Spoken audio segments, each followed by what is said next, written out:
Right. Good morning. Welcome. Thanks for joining the channel. Welcome back, man. It is bright and early for me today. At least it feels like it. I am fresh from waking up and off to the day job. Let's see, what are the wins for the last 24 hours? Yes, indeed. Day before yesterday, I went to Target, right? And I scored, which I don't normally, but it's been a while. So I haven't been doing so well at Walmart. It is what it is. Different times. I've already let them dry. You name it, whatever. But decided I would go to TJ Maxx, man.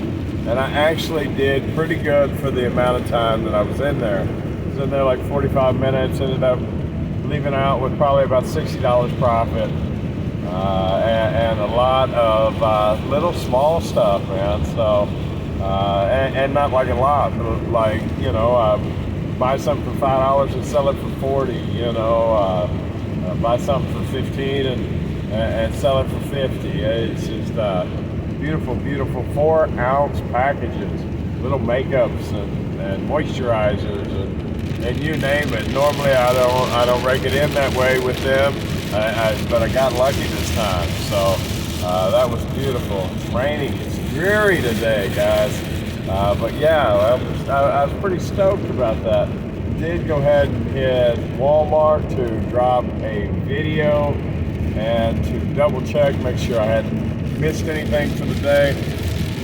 But I hadn't. It seems like a lot of the clearance that they got going right now is just rollbacks. So, 10, 15, 20, 25% off. Nothing that's really profitable once you consider shipping and the fees and everything that rolls into it. I could go old school with the thrift arbitrage and garage sales and stuff like that. I'm sure there's plenty of profitable items at the moment. And I do have off Saturday, Friday and Saturday. But here's the deal: I got plenty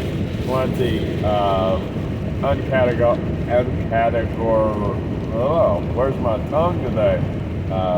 Inventory that I haven't cataloged yet. I've got a sufficient death pile to work off of to carry me through this little drought, so to speak. And I say drought, I pulled 150 day before yesterday, pulled probably about 60 yesterday. It's not a horrible drought.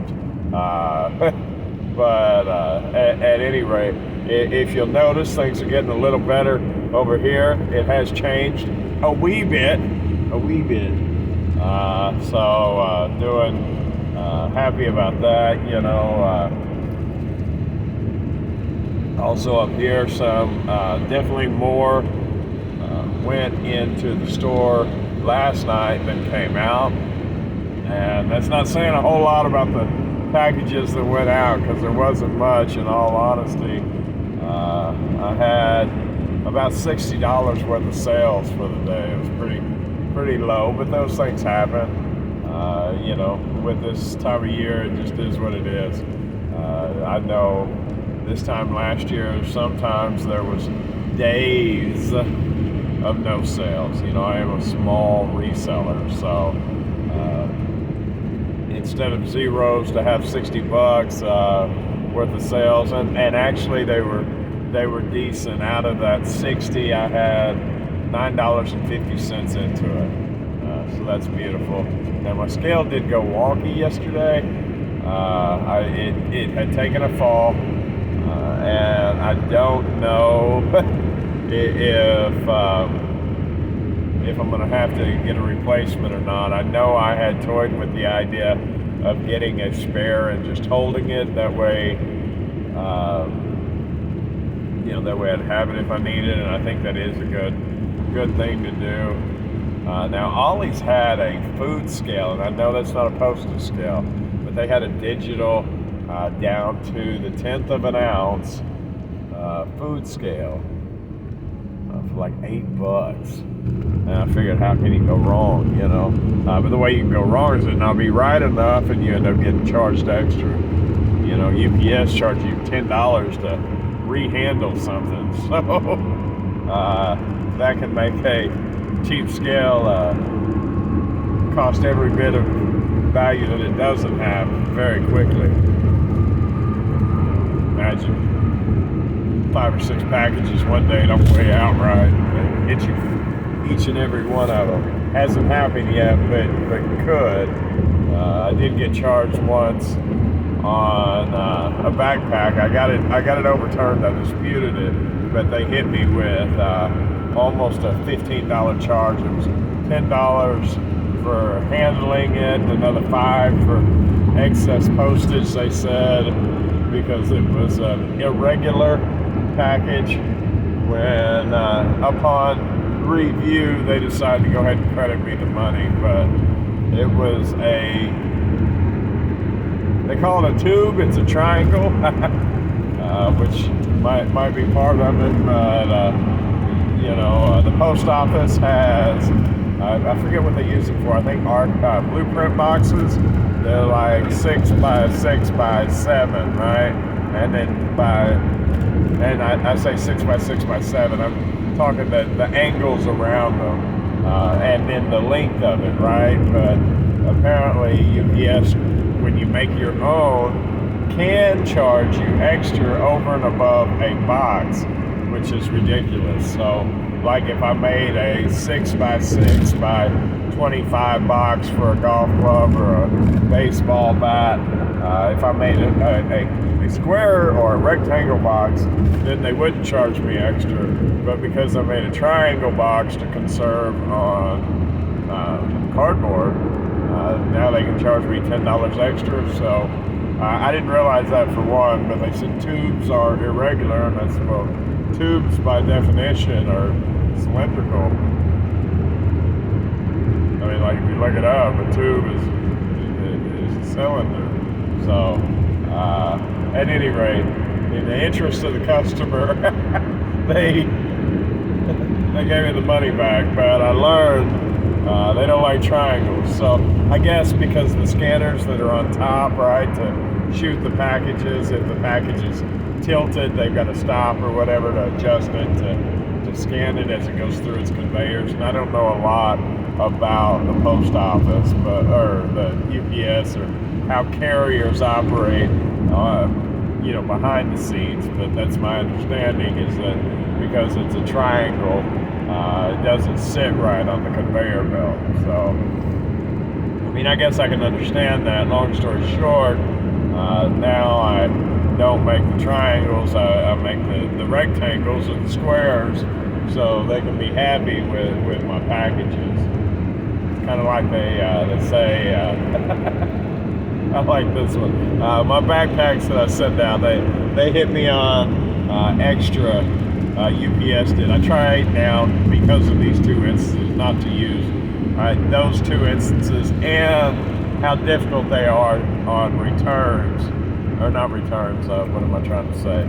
Damages, or lost after deliveries, or any of that. It's virtually impossible to get them to do a claim without spending more time than what they're worth in order to do them.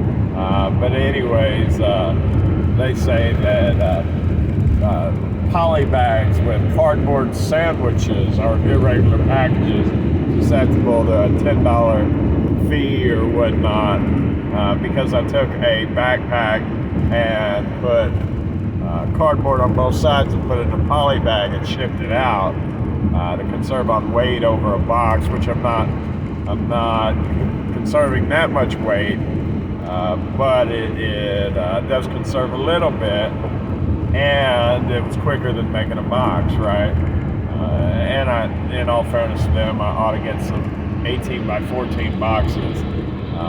18 by 14 by 2, I think, is what it fits into. And if I did that, everything would be fine. But here's the deal: the poly bag and the scrap cardboard cost me like 35 or 40 cents for the big bag like that. And if you can find them cheaper, let me know. But anyway, whereas a box cost me $1.50, and I am in the business of shaving pennies on anything that I do on a regular basis, you know. Especially because it doesn't really take any skin off my teeth. There is a particular cutout from a different box that I make that lines up perfectly with that backpack box, minus the corners. But I mean, that actual size is plenty big enough to be the backing on a backpack. But what I've learned on the cardboard sandwich, if you'll follow me, the cardboard sandwich by UPS terms, it's eligible, or is susceptible to that $10, $12 irregular package fee. A sandwich takes 2. So now when I ship UPS and I ship a backpack, I use 1 cardboard. Saves on cardboard too. But can't call it a sandwich if it's only one-sided, and it still does the trick. So you would think a more rigid package would be what they're looking for, but so far they haven't hit me again on a regular package. Which, I mean, in all honesty, you take a $5 backpack that you sell for $25, and it takes 10 or 11 to ship it, so now you're at 16, 4 from the marketplace, so now you're at 20, right? A $5 package that you're selling at $24.99, so you're only making $5 off of the whole deal, 4.5 once you consider the packaging, so if they hit you with $10 or $12, you're eating it, right? So those little dollars add up, but at the same time, if you can find a system that works like I've been developing, right, then I buy a $5 item and I effectively, for sticking a backpack in a bag, make $5 off of it. I double my money, and I can do that many times in an hour. I can probably do that 10 times in an hour, so that's not bad money. It's not great money. I am trading labor for go, bro. Like, there's no stop sign. I am trading labor for money. So in a way, it is a job, but it's a revenue generating job that I can do in my off time, at my convenience, for the most part. Other than that, guys, I am here. I'm not running late, but I am running close, so I'll see y'all later. If you made it this far, thank you so very much. Y'all have a wonderful day. Please consider subscribing, all right? Hit that like button. Help me out. Bye.